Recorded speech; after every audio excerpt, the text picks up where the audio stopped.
nome é Ivanilda, sou estudante do curso de Biblioteconomia da UFPB. Estou aqui para apresentar a vocês a biblioteca Poetisa Alice de Toledo, do Ministério do Trabalho, como também a ação cultural que a biblioteca promove. No momento, nós estamos com a exposição Recortes da Escravidão, onde representamos a escravidão no Brasil em 6 recortes. Essa é a nossa biblioteca. Aqui é a Jobirene, a bibliotecária da biblioteca, né?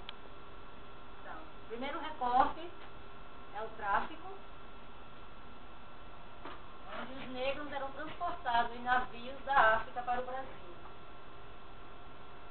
O segundo recorte, Zumbi dos Palmares, um dos maiores líderes dos escravos. No terceiro recorte, a Lei Áurea, e uma réplica da carta assinada pela princesa Isabel, extinguindo a escravidão no Brasil em 1888. No quarto recorte, Nelson Mandela, um dos maiores participantes da oposição do regime apartheid.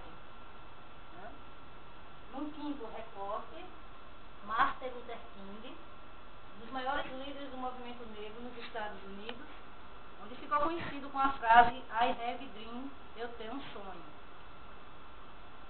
No último recorte, escravidão hoje no Brasil, como o trabalho escravo infantil e também os trabalhos de pessoas em usinas e fazendas em condições precárias.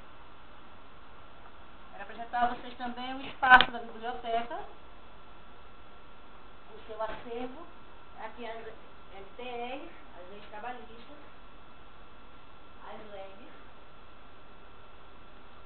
aqui 2 mesas para leitura e estudo, temos também os periódicos, a estação de trabalho e recepção dos nossos usuários. Aqui, a poetisa Alice de Toledo, que vocês conheçam, e eu queria agradecer e espero que vocês venham nos prestigiar. Obrigada.